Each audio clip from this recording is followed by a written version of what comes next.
ललाटपटले वक्षस्थले कौस्तुभं नासाग्रे वरमौक्तितं करतले वेणुकरे कङ्कणं सर्वाङ्गे हरिचन्दनं शुल्लितं कण्ठे च मुक्तावली गोपास्त्रोपरवेष्टतो विजयते गोपालचूड़ामणिं। हरि ओम बहाय पुरुषोत्तम भगवान की जय, बांके बिहारी लाल की जय। ओम बहाय। तो राजा परीक्षित ने भगवान श्री सुखदेव जी से पवित्र एवं श्रीमद् भागवत कथा का जो मोक्ष दिलाने वाली है उस परम कथा का श्रवण किया। और वहाँ जब कथा का श्रवण किया तो भगवान के श्रीमुख से सुनी हुई पवित्र कथा को ही सभी ने अपने कान उससे पवित्र किए। और श्री व्यास जी ने कहा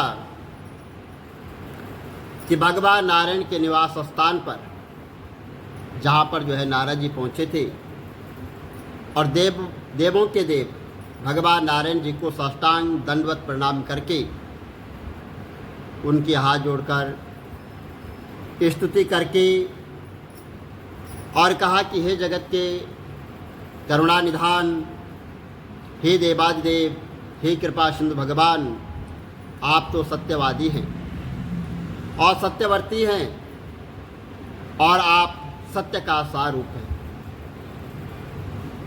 और जो सत्य से उत्पन्न हो और वह इतना मोह माया में फंस जाए कुटुंब के कि उसे भगवान का स्मरण ही ना रहे,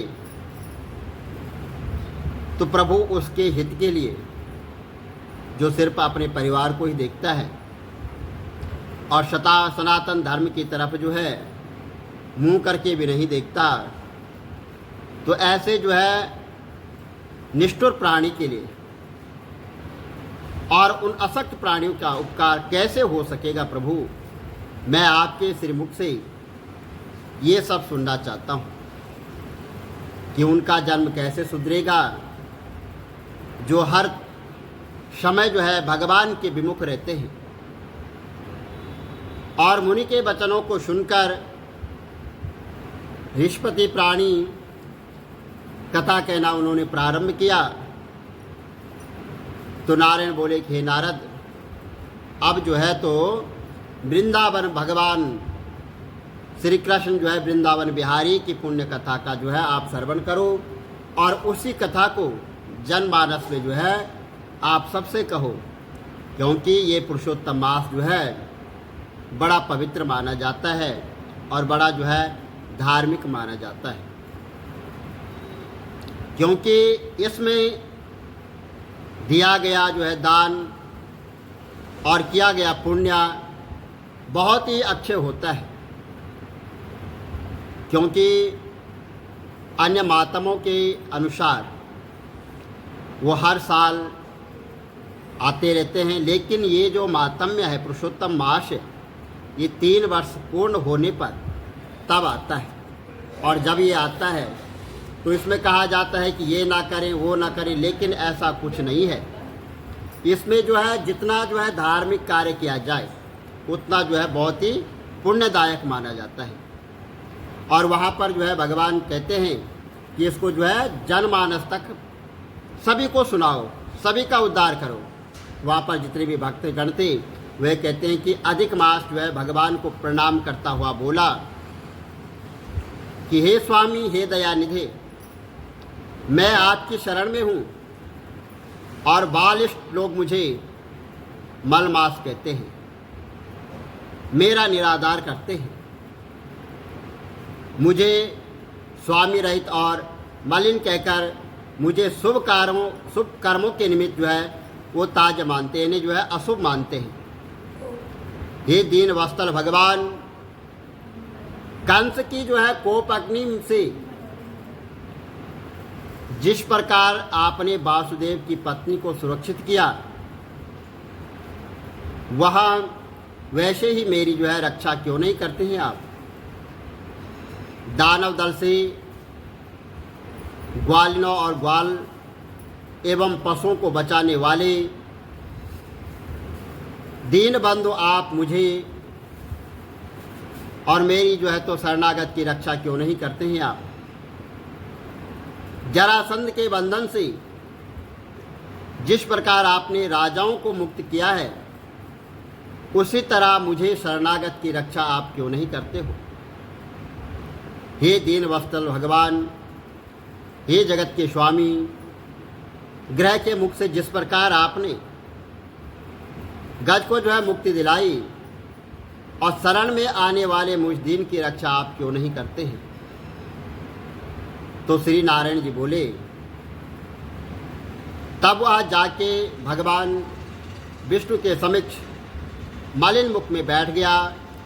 तब दया सिंधु भगवान बोले कि हे पुत्र, ये वश तुम अति शोकाकुल हो, और यह महान शोक जिससे तुम व्याकुल हो, ये कौन सा है। तुम अब सब शोकों को त्याग दो, मैं तुम्हारा दुख अवश्य दूर करूँगा। जो प्राणी मेरे जो है शरण में आता है, उसे किसी प्रकार का कोई दुख नहीं होता है। तुम मृत्यु की कामना क्यों करते हो, या स्पष्ट कहो। तो नारायण भगवान बोले कि भगवान से ऐसे वचन सुनकर जब जो है मलमास ने दीर्घ श्वास लेकर कहा कि हे भगवान,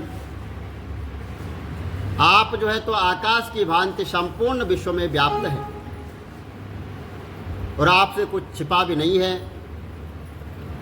आप चर और अचर सब में व्याप्त हो, सर्व साक्षी, विश्व दुष्टा एवं निरंजन निराकार रूप में ही सब प्राणी जो है आप में ही निवास करते हैं। लक्षण, लव, मूर्त, दिवस, रात्रि, पक्ष, मास आदि सभी जो है अपने अपने स्वामी के आदेश पाकर सदा निर्मय आनंद में मगन रहते हैं। परंतु हे प्रभु, मेरा कोई स्वामी नहीं है, मेरा कोई नाम नहीं है, और ना ही मेरा कोई आश्रित है। इससे देवता जो है मेरा निरादार करते हैं, और शुभ कार्यों के लिए जो है मुझे वे अशुभ मानते हैं, निश्चित मानते हैं। उन्होंने मुझे शुभ कार्यों के लिए निश्चित कर रखा है। ऐसा सर्वजनों से निराधार पाकर मैं अब जीवित ही नहीं रहना चाहता हूँ। नित्य जो है तो जलने वाला व्यक्ति जिस प्रकार सुख से सो सकता है, अतः अपना धर्म देखकर जो चाहे सो कीजिए। आप प्रभु है और मैं एक तुच्छ जीव हूँ। बार बार आपसे क्या कहूँ, मैं मृत्यु चाहता हूँ, मैं मरूंगा, ऐसा बारंबार कहते हुए हे नारद जी, यहाँ मलमास जो है लक्ष्मीपति के समक्ष ऐसा कहकर शांत होकर गिर पड़ा,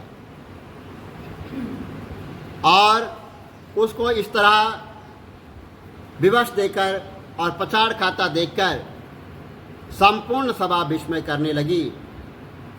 तो वहाँ पर भगवान नारायण कहने लगे कि उस समय वहाँ अधिक मास ज्यों ही गिरकर चुप हुआ, तो भगवान श्री कृष्ण दया से भर उठे, और उसी प्रकार भगवान के सुंदर वचन उन्होंने वहाँ पर बोले। बोलो विष्णु भगवान की जय। श्री कमल नेत्र कटे पीतम्बर अधर मुरली गिरधरम, मुकुट कुंडल कर लुट किया श्यामरे राधे वरम, त्रिकूल यमुना धेनु आगे सकल गोपियन के मन हरम, पीत वस्त्र गरुड़ वाहन चरण शुक नित सागरम, करत केल कलोल निस्तिन कुंज भवन उजागरम, अजर अमर अडोल निशल पुरुषोत्तम अपरापरम, दीननाथ दयाल गिरधर कंस हीना कुशहनम, गल फूल माल विशाल लोचन अधिक सुंदर केशवम, वंशीधर वसुदेव चाय वाल चलो हरि बामनम, जल डूबते गजराख लीनो लंका तेजो रावणम, सप्तदीप नव कंड 14 भवन कीनो इक पदम, द्रौपदी की लाज राखे कहा लो उपमा करम। दीननाथ दयाल पूरण करुणमय करुणा करम। कविदत्त दास विलास निसिन्नाम जप नित नागरम। प्रथम गुरु के चरण बंदो यश ज्ञान प्रकाशितम। आदि विष्णु जुगादि ब्रह्मा सेवते शिव शंकरम। श्री कृष्ण केशव कृष्ण केशव कृष्ण यदुपति केशवम। श्री राम रघुवर राम रघुवर राम रघुवर राघवम। श्री राम कृष्ण गोविंद माधव वासुदेव श्री वामनम। मत्स्य कछवाराह नरसिंह पाई रघुपति पावनम। मथुरा में केशव ब्राज गोकुल बाल मुकुंद जी। फिर वृंदावन में गोपीनाथ गोविंद जी। धन्य मथुरा धन्य गोकुल जहाँ श्रीपति अवतारे। धन्य यमुना नीर निर्मल ग्वाल माल शकावरे। नवनीत नागर कृत निरंतर हे विचार मन मोहितम। कालादितट करत क्रीड़ा बाल अद्भुत सुंदरम। ग्वाल बाल सब शक विराज संग राधे भामनी। वंशीवट दट निकट यमुना मूल किटेर सुहावनी। भज राधे विष रघुवंश उत्तम परम राजकुमार जी। सीता के पति भक्तन के गति जगत प्राणी आधार जी। जनक राजा पनक राके धनुष बाण चढ़ावहीं। सती सीता नाम जाके श्री रामचंद्र प्रणामहि। जन्म मथुरा केल गोकुल नंद के हृदय नंदनम। बाल लील पतित पावन देव की वसुदेवकम। श्री कृष्ण कलिमल हरण जाके जो भजे हरि चरण को। भक्ति अपनी देव माधव भव सागर के तरण को। जगन्ना जगदीश स्वामी श्री बद्रीनाथ विशंबरम। द्वारिका के नाथ श्रीपति केशवम प्रणावयम। श्री कृष्ण अष्टपद पढ़त निष्ठिन विष्णु लोक सगच्छतम। श्री गुरु रामानंद अवतार स्वामी कविदत्त दास समाप्तवम।